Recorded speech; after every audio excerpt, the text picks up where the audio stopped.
नमस्कार, AB star news देख रहे हैं आप। मैं हूं आपके साथ हुज़ैफा गौर। अब त्योहारों का सीज़न शुरू हो गया, यानी कि दिवाली आने वाली है। दिवाली आज छोटी दिवाली है, कल बड़ी दिवाली है।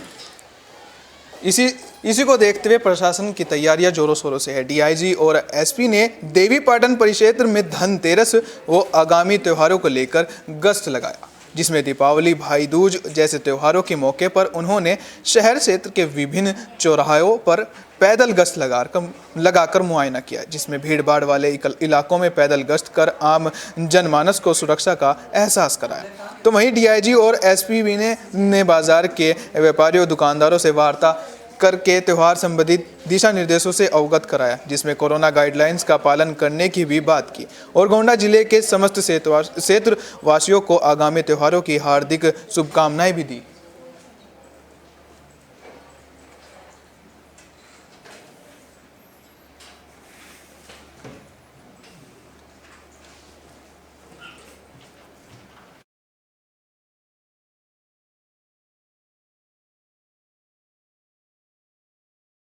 खबर फरुखाबाद से है, जहां पर हाई टेंशन लाइन की चपेट में आने से एक युवक की मौत हो गई। आपको बता दें कि हाई टेंशन लाइन युवक के घर की छत के ऊपर से निकली थी, जहां 21 वर्षीय निगम शाक्या बुधवार को सुबह घर की छत पर पानी डालने गया था। उसी समय वह घर के ऊपर से निकली हाई टेंशन लाइन की चपेट में आ गया और मौके पर ही उसकी मौत हो गई। बिजली विभाग की लापरवाही के कारण गुस्साए लोगों ने कायमगंज मुख्य मार्ग पर जाम लगा दिया। इस दौरान परिजनों ने बिजली विभाग के खिलाफ जमकर प्रदर्शन भी किया और परिजनों ने सड़क पर शव रखकर जाम लगा दिया और परिजन उच्च अधिकारियों को बुलाने की मांग कर रहे हैं। लेकिन 2 घंटे से लगा भीषण जाम के बाद भी कोई अधिकारी अभी घटनास्थल पर भी नहीं पहुंचा है।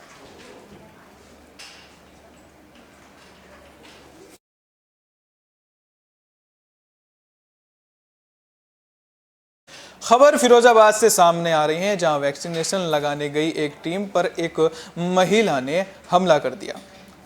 जहां गांव की एक महिला ने कर्मचारी की पिटाई कर दी, जिसके बाद पीड़ित टीम तहरीर देने के लिए थाने पहुंची। जहां कर्मचारी ने बताया कि दोपहर के 12 बजे के लगभग एक महिला आई और एक स्टूडेंट से बदतमीजी करने लगी। जब कर्मचारी ने बोला तो उस पर झड़प होने लगी और महिला ने अनंत कर्मचारी की पिटाई करने लगी, जिसके बाद स्वास्थ्य विभाग की टीम में भारी आक्रोश देखने को मिल रहा है।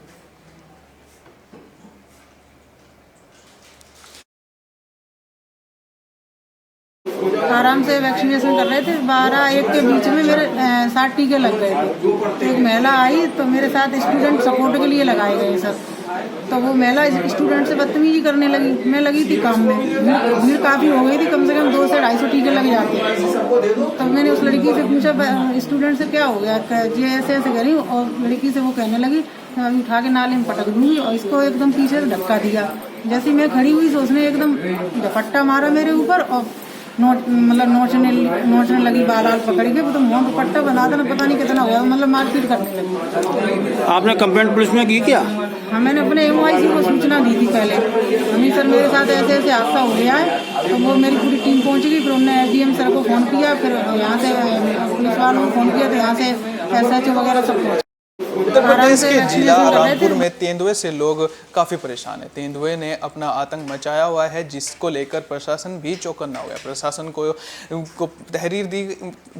को जानकारी दी गई है कि तेंदुए ने काफ़ी मुश्किलें बढ़ा रखी है, जिसकी सूचना पाकर DFO राजीव कुमार ने स्वार तहसील के पार्सल गाँव में तेंदुओं को पकड़ने के लिए एक टीम बनाई है, जिसके बाद वन विभाग की टीम ने पहुँचकर उसको गिरफ्त में लेने का कार्य किया, मगर हर बार नाकामी ही हाथ लगी। लेकिन अब तेंदुए की दहशत का अंत हो चुका है और उसे पिंजरे में कैद किया जा चुका है। तेंदुए के पकड़े जाने के बाद जहां ग्रामीण सुकून महसूस कर रहे हैं।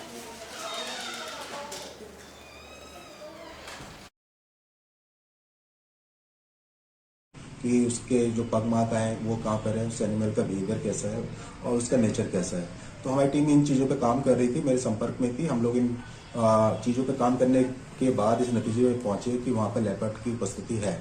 तो मौके की जो संवेदनशीलता है उसको देखते हुए मैं तत्काल वहाँ उच्च अधिकारी से परमिशन लेके पिंजरा लगवाया और वहाँ कंटिन्यूस उसमें हमने एक बकरी बांधी। तो कई दिनों से वो पिंजरे के आसपास तो घूम रहा था, लेकिन उसमें आ नहीं रहा था। तो हमने उसकी लोकेशन के आधार पे अपने पिंजरे की भी लोकेशन चेंज की और आज सुबह करीब 5 बजे हमें सफलता मिली है और सकुशल हम उसको पकड़ लिया है और उसका भी फिलहाल हम मेडिकल करा रहे हैं और जैसे उच्च अधिकारी का आदेश होंगे उसको आगे छोड़ने का आदेश। किसी प्रकार की कोई जनहानि नहीं हुई है और एक्चुअली क्या है कि वो उत्तराखंड से लगा हुआ बॉर्डर है, वहां से कंटिन्यूस ये खाने की तलाश में उत्तराखंड से और यूपी में इनका आना जाना लगा। खबर झांसी से है, जहां पुलिस और बदमाशों के बीच मुठभेड़ हुई। पुलिस को जानकारी मिली थी कि कुछ 7-8 बदमाश पटरी के सहारे बैठे हैं, कि 7-8 बदमाश रेलवे की पटरी के सहारे बैठे हैं, जो किसी बड़ी घटना को अंजाम देने की फिराक में। पुलिस की टीम को बदमाशों ने ललकारा और पुलिस पर फायरिंग शुरू कर दी, जहां पुलिस की जवाबी फायरिंग में 2 बदमाशों के पैर में गोली लगने से घायल हो गए। एक अन्य बदमाश रविंद्र कुशवाहा भाग रहा था, जिसे पुलिस ने दौड़कर पकड़ लिया। इसके अतिरिक्त 4 अन्य बदमाश अंधेरे का फायदा उठाकर भागने में कामयाब रहे।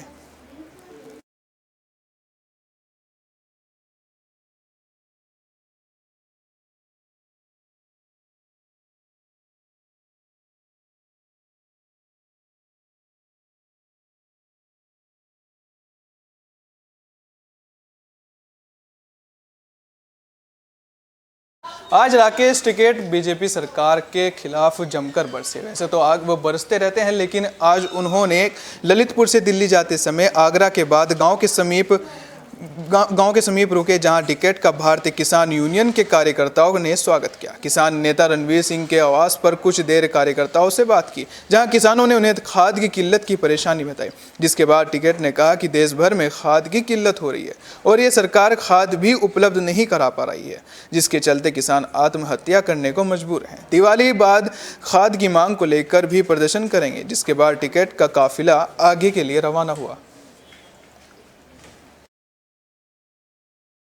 रोड का इशू ही नहीं है हमारा रोड का इशू ही नहीं है, ना हम रोड बंद करने वाले लोग हैं।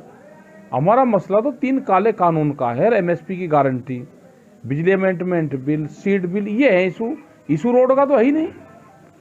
मतलब सुप्रीम कोर्ट को गलत गाइडेंस करवा रहे हैं कि हमने रास्ता रोक रखा। हम नहीं रास्ता रोकते, हम तो 1 साल पहले दिल्ली में जाना चाहते थे। 2 दिन पहले देखने को मिला कि वहाँ पुलिस की तरफ से भी बैरिकेटिंग हटाई कुछ नहीं है, पूर्ण रूप से धोखा दे रहे हैं सब उनके बैरिकेटिंग भी लग रहे हैं, उनके ऊपर टीन सेट भी लग रहे हैं। जब वे खाली कर देंगे हम भी दिल्ली की तरफ चले जाएंगे। रोड का इशू ही नहीं है हमारा। मथुरा में विधवा और बुजुर्ग महिलाएं भी दीपावली की खुशियां मना रही हैं। दिवाली खुशियां में जहां कैसी घाट स्थित यमुना तट पर दीपोत्सव का आयोजन किया गया, जिसमें सदियों पुरानी भारतीय परंपरा व कुप्रथाओं के चलते उपेक्षित जिंदगी जी रही विधवा महिलाओं के जीवन में पुनः रोशनी लाने के लिए 9 साल पूर्व शुरू की गई है। इस पहल के तहत आयोजित दीपोत्सव में विधवा महिलाओं ने फूलों की आकर्षक रंगोली सजाकर व दीप जलाकर रोशनी का पर्व बड़ी खुशी से मनाया, जिसके साथ ही श्रद्धापूर्वक यमुना मैया की आरती भी की गई।